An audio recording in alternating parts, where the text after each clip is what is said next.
Umagang kaganda, araw ng Sabado guys. So, kumusta po? Happy Saturday. Bilis ng araw, diba? Saturday na. So, umpisahan natin ating araw ng isang kape. Breakfast po tayo. Ang aking breakfast. Biscuits, ang kapares ng kape. Ito pala guys, ang sarap nito. Kung natikman nyo to, hindi ko alam kung anong ano siya, kasi hindi ko naman mabasa kung saan product siya, kung type Hong Kong ba or China. Wala kasi basta nakalagay lang to taste. Ang sarap niya, super sarap siya guys, tsaka healthy pa kasi vegetable siya. Ewan ko lang, pero syempre pag mga ganyang mga product may mga preserve na yan, diba guys? So basta ang sarap lang na aking breakfast today. May bread naman, pero mas gusto ko mag-biscuit ngayong araw na to. So ito yung siya guys, yung sinasabi ko sa inyo. Yan. Ito siya. Maliliit lang siya na sobrang nipis. Ay, meron pa lang siya guys. Ako na pala hindi nagbasa. May China pala siya. Product of China. Ang sarap niya guys. Kasi may snacks ka na nagawa sa gulay. O diba? San ka pa? Sarap. Bigyan niya ang so yun, finiflex ko. Char. So good morning. Happy Saturday.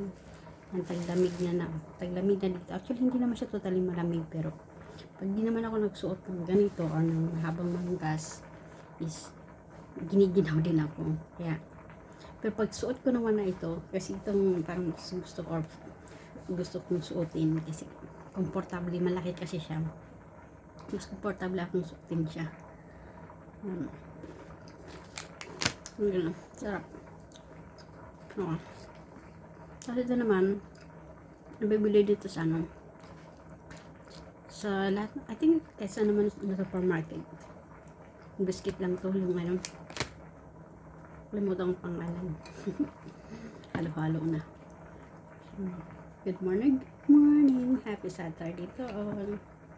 Yan. Alam niyo ba ang pinaka-importanting meal sa bago umpisa natin ang ating araw is breakfast. Kaya wag natin i-skip na hindi mag-breakfast. Diba guys? Ito. Pero kung sa Pinas pa yun, sa kapako Pilipino, mostly pag tayo talaga nag-breakfast, heavy breakfast tayo, diba guys? Nagkakanin talaga tayo. Kung sisipang maggawa ng sinangag, may itlog, hotdog, kung meron. Pero most of the time, lalo na sa mga kagaya kong kapuspalad din, char. Yes. Tamban, yung tamban na tuyo. Pero nako, pag ganun ang kinain ko, hindi ako magsasawa, char. Pero siguro ko talagang yun na lang ulam araw-araw mo. Which is hindi rin naman healthy kasi salted fish yun. Hindi rin yung maganda. Lalo na sa mga may sakit na high blood pressure. Hindi po yung maganda sa kalusugan kung yun po ang laging kakainin. Yes, may mga karamdaman na po ng mga like high blood pressure. Pag-iwas-iwas na po kayo sa mga maaalat, sa mga instant noodles. I guess hindi na po yung bagay sa inyo.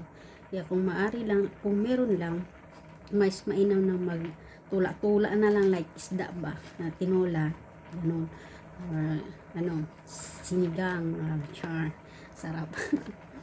Tinulang kung meron din, mga ganun na lang. Tapos iwas-iwas na lang sa mga maaalat guys. Tapos, or tawag nyo, inin ba, kahit anong inin lang na isda. Mga ganun dapat kakainin. So yun guys, happy Saturday to all. God bless. Please do follow. Hindi pa po na pag-follow. God bless us all. Stay safe.